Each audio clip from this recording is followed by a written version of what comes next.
मैं नंदलाल उपाध्याय, शिक्षक, जनता सहयोग इंटर कॉलेज मई खड़गपुर आजमगढ़। आज मैं अंग्रेजी पढ़ने वाले छात्रों को पास्ट परफेक्ट टेंस के विषय में बताऊंगा। आप लोग ध्यान से पढ़ने और समझने का प्रयास कीजिए।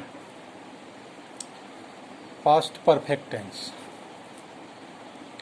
इस काल के वाक्यों के अंत में प्रायः चुका था, चुकी थी, चुके थे, लिया था, गया था आदि शब्दों का प्रयोग होता है। इस काल के वाक्यों में प्रायः दो कार्यों का वर्णन होता है। एक कार्य पहले समाप्त हो चुका होता है तथा दूसरा कार्य उसके बाद आरंभ होता है। पहले समाप्त हुए कार्य को पास्ट परफेक्ट टेंस में लिखते हैं। समय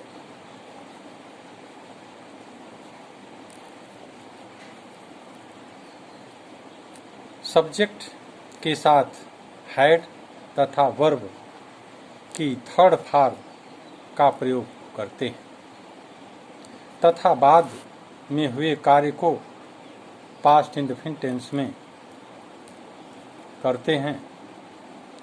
कभी कभी साधारणतया सिंपल वाक्य में आ जाते हैं तथा इसमें till, already, before, since, after आदि शब्दों का स्वतंत्र प्रयोग करते हैं। जैसे मेरे आने से पूर्व वह घर चला गया था। मेरे आने से पूर्व वह घर चला गया था। तो घर जाने का कार्य पहले हो गया है, वो आने वाला कार्य बाद में हुआ है। इसलिए सबसे पहले हम वह घर चला गया था का ट्रांसलेशन परफेक्ट टेंस में करेंगे। इसके बाद मेरे आने से पूर्व का ट्रांसलेशन करेंगे। तो he had gone home before I came, तो पहला वाला परफेक्ट में हो गया। जो काम हो चुका है, जो काम अभी होना है, वह पास्ट इंडेफिनिट टेंस में लिखा जाता है। ऐसे ही मेरे पहुंचने से पहले गाड़ी जा चुकी थी। गाड़ी जा चुकी थी मेरे पहुंचने से पहले। The train had left before I reached. घंटा बजने से पहले बच्चे घर चले गए थे।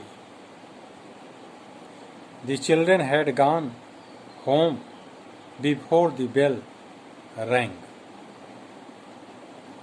सूरज निकलने से पहले मैंने भोजन कर लिया था।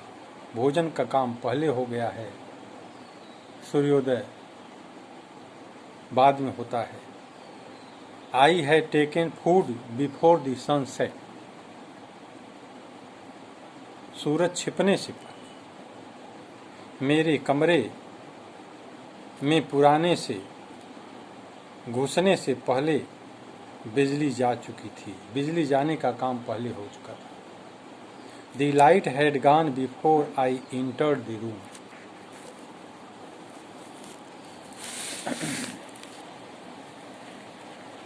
पास्ट परफेक्ट टेंस को नेगेटिव बनाते समय प्रिंसिपल क्लॉज में हैड के साथ नॉट या प्रिंसिपल क्लॉज में सेकेंड फॉर्म हो तो डिड नॉट लगाते हैं तथा कभी नहीं के लिए नेवर का प्रयोग करते हैं। जैसे मेरे आने से पहले वह नहीं जा चुका था। He had not gone before I came.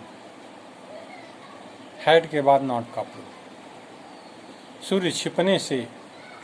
सूर्य छिपने के बाद मैंने खाना नहीं खाया था। I had not taken food after the sun had set. मेरे स्टेशन पहुंचने से पहले गाड़ी नहीं गई थी। The train had not left before I reached the station. सूरज छिपने से पहले हम घर नहीं पहुंच चुके थे। I had not reached home before the sun set. ऐसे ही इंट्रोगेटिव सेंटेंस प्रश्नवाचक वाक्य में इस काल के प्रश्नवाचक वाक्य में यदि क्या शब्द सबसे पहले आए तो हैड को सब्जेक्ट से पहले लगाते हैं। इस प्रकार से वाक्य में व्हाट का प्रयोग नहीं करते। अगर वाक्य के बीच में प्रश्नवाचक शब्द हो तो अनुवाद करते समय उनकी अंग्रेजी सबसे पहले लगाते हैं। कितने, कितना, कौन सा आदि वाक्यों की अंग्रेजी के साथ उनसे संबंधित नाउन का प्रयोग करते हैं। वाक्य के अंत में प्रश्नसूचक चिन्ह लगाते हैं।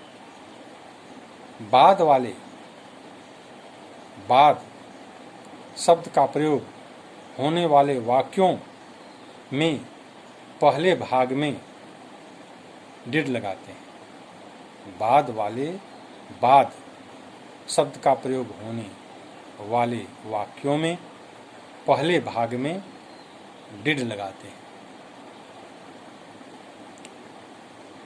लता के आने से पहले शोभा कौन सा गाना गा चुकी थी? Which song had Shyama sung before Lata came? Dinesh के जाने के बाद शानी ने क्या खाया था? What did Shanti eat after Dinesh had gone? सूरज के छिपने से पहले कितने बच्चे सो चुके थे? How many children had slept before the sun set? Doctor के आने से पहले कितने रोगी मर चुके थे? How many patients had died before the doctor came? या क्या प्रमोद के आने से पहले ही मीना सो चुकी थी? Had Meena slept before Pramod came? यहाँ वाक्य के बीच में प्रश्नसूचक शब्द आया हुआ है। अब इंट्रोगेटिव नेगेटिव सेंटेंस प्रश्नवाचक नकारात्मक वाक्य। इस प्रकार के वाक्य बनाते समय इंट्रोगेटिव की तरह हैड को कर्ता से पहले लगाते हैं तथा कर्ता के बाद नॉट या नेवर लगाते हैं। जैसे क्या उनके आने से पूर्व हम खाना नहीं खा चुके थे? Had we not eaten the food before he came? क्या मेरे जाने से पूर्व वह नहीं खा चुका था? Had he not gone before I came? क्या मेरे आने से पहले वह सो नहीं चुका था? Had he not slept before I came? क्या मेरे पहुंचने से पहले गाड़ी नहीं जा चुकी थी? Had the train not gone before I reached, क्या तुम्हारे जाने से पहले घंटी नहीं बज चुकी थी। हैड द बेल नॉट रंग बिफोर यू कम। इस प्रकार से इसमें दोहरा वाक्य, कंडीशनल वाक्य आता है। एक कार्य समाप्त होने के बाद दूसरा कार्य आरंभ होता है। जो कार्य समाप्त हो गया होता है पहले हम उसको पास्ट परफेक्ट टेंस में करते हैं, और जो काम बाद में समाप्त होता है उसको पास्ट इंडेफिनिट टेंस में लिखते हैं। और शेष क्रियाएं जैसे अन्य टेंसों में हम करते रहे वैसे ही उसी क्रम से हम करते रहेंगे। आज यहीं तक, धन्यवाद।